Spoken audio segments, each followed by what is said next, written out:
की रास्ते में जो व्यक्ति चलता है हमेशा उसकी विजय होती है और अधर्मी व्यक्ति का हमेशा नाश होता है। इसलिए अब मैं तुम्हें मनवंतरों की कथा सुनाता हूँ। एक समय देवराज इंद्र अपनी सभा में बैठे हुए हैं और वहाँ पर दुर्वासा जी पहुँच गए। जानबूझ करके आंख बंद कर लिया देवराज इंद्र ने। दुर्वासा जी ने श्राप दे दिया, तेरा वैभव नष्ट हो जाएगा। अब तो इंद्र परेशान हो गया।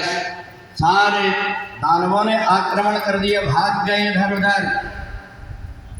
भगवान विष्णु ने कहा कि मैं कुछ नहीं कर सकता, तुमको समुद्र मंथन करना पड़ेगा।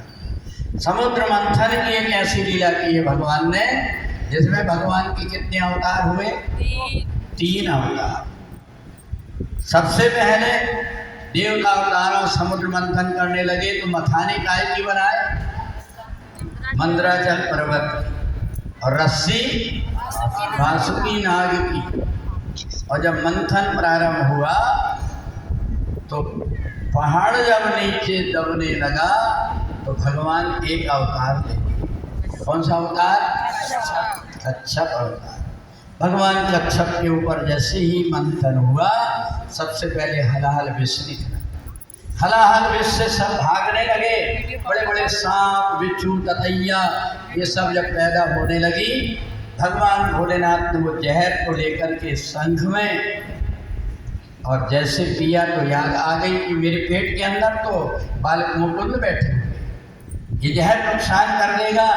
भोले बाबा ने ना अंदर ले गए ना तो बाहर फेंका, उसको अपने कंठ में रख लिए। इसलिए जहर के कारण भोले बाबा का पूरा कंठ नीला हो गया। इसलिए मेरे भोले का एक नाम नीलकंठ पड़ गया। भोले नीलकंठ भगवान की जय। वो तो हलाहल विष था। हलाहल विष जैसे ही गले में गया पूरा शरीर तपने लगा। भगवान भोलेनाथ धरती में लौट पौट होने लगे। इधर उधर सारे देवता देखते रहे परंतु किसी ने कुछ नहीं किया। नंदी दौड़ करके गया, माता पार्वती उस समय गुंडी में जल लेकर के आ गई। माता जी भोले बाबा को जहर लग गया है, सारे देवता हंस रहे हैं, आप जल्दी चलो। गुंडी लेकर के जब चली तो ऐसे संत मुनि महात्मा बैठे थे। कहा माता जी इतने जल्दी जल्दी कहाँ जा रहे? बोले भोले बाबा को देवताओं ने बड़े मीठी मीठी बातें करके जहर पिला दिए।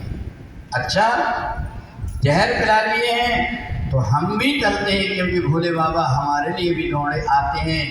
जैसे ही जाकर के देखी पूरा शरीर तप रहा था, जल की धार डालना शुरू कर दी माता पार्वती ने और ऋषियों ने उसी समय पर मंत्र बोलना शुरू कर दी।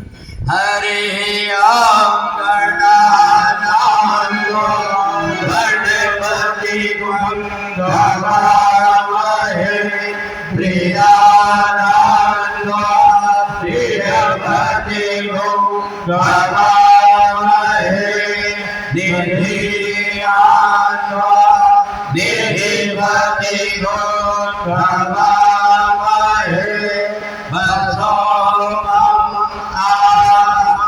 जाति गर्वधम्म त्वं जाति गर्वधम्म।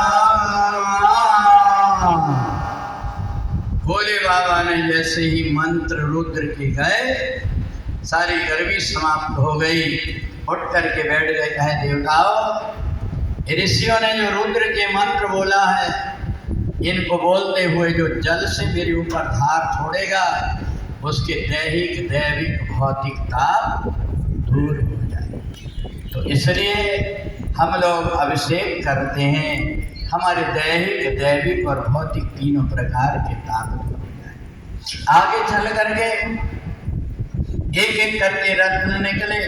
देवताओं ने सब अपने अपने को ले लिए। मदिरा जब निकलने लगी तो दानवों को मिली। अब इधर थोड़े समय के बाद में भगवान ने तुरंत एक अमृत कलश लेकर के प्रकट हो गए। भगवान का एक दूसरा होता है, कौन सा? धन्वंतरी। दानवों ने छीन करके भागने लगे। भगवान ने उसी समय एक तीसरा रूप धारण कर लिया, मोहिनी रूप। मोहिनी रूप धारण करके सब देवताओं को शांति दिया, दानवों को मोहित करके अमृत जब पिलाने लगे तो सूर्य और चंद्र के बीच में राहु आ गया। उसने थोड़ा सा अमृत पी लिया था, भगवान ने चक्र से उसका सिर काट दिया, 2 टुकड़ा हो गया वो, एक राहु बन गया और एक केतु बन गया।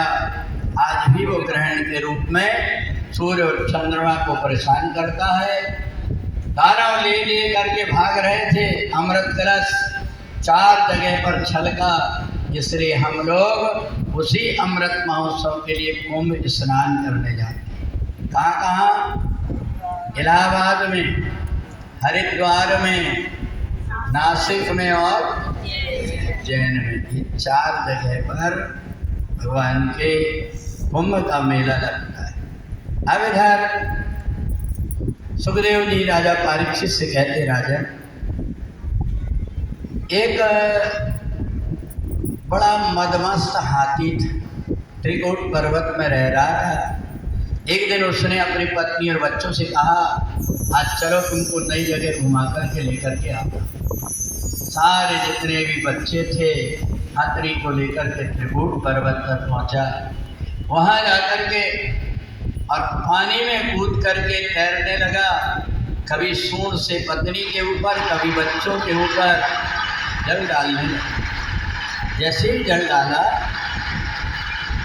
इतने में पैर पकड़ लिया एक ग्राह। अब वो चिल्लाने लगा, तो जिन पत्नी और बच्चों को अपना कह रहा था वो सब छोड़ करके दूर चले गए। हाथी ने देखा कि अब तो कोई बचाने वाला नहीं है, उसको याद आ गई किसकी? श्री हरि। मेरी विनती है बारंबार, हरि आ जाओ एक बार। मेरी विनती है बारंबार, हरि आ जाओ एक बार। हरि आ जाओ, हरि आ जाओ, हरि आ जाओ, हरि आ जाओ। मेरी सुन कर करूं पुकार, हरि आ जाओ एक बार। मेरी सुन कर करुण पुकार, हरि आ जाओ एक बार। मेरी विनती है बारंबार, हरि आ जाओ एक बार। मेरी विनती है बारंबार, हरि आ जाओ एक बार। भगवान ने जैसे ही पुकार सुने दौड़ने लगे। 4 अंगुल सूंड बची। गरुड़ से कहा और तेज भागो। गरुड़ ने कहा प्रभु पूरा एक्सीलेटर दे दिया हूँ, इसके आगे कोई मेरी हिम्मत नहीं। भगवान ने सोची अब तो मर जाए। भगवान तुरंत गरुड़ को छोड़ करके नंगे पैर भागने लगे। अब तो 2 ही अंगुल बचा हुआ है। इधर भगवान ने सोचे मेरे जाते तक के प्राण चले जाएंगे, डूब जाएगा। वहीं से भगवान ने सुदर्शन चक्र को फेंक दिया, ग्राह का सिर कट गया, हाथी का पैर आधा कतर लिया गया। जैसे ही हाथी पास में आया, हाथनी और बच्चे छोड़ करके दूर भाग गए थे, पकड़ने के लिए आ गए। हाथी दूसरी तरफ चला गया। दूसरी तरफ गया तो शंकर जी का एक मंदिर था, वहाँ सूंड से जाकर के लिपट गए। दौड़ करके पत्नी पहुँच गई, बच्चे पहुँच गए, पापा पापा कहीं तुम्हें कुछ तो नहीं हुआ? पत्नी ने कहा सुन रहे हो, अगर तुम्हें कुछ हो जाता तो मैंने सोच ली थी मन में कि मैं भी कूद करके मरने वाली थी। हाथी ने कहा मैं देख रहा था तेरे को कि कहीं डूब ना जाऊं करके मेरी सूंड खींच करके अलग खड़ी हो गई। छोटे छोटे बच्चे कहते पापा तुम दोनों मर जाते तो हम भी मरने की सोच लिए। हाथी ने कहा कि ठीक।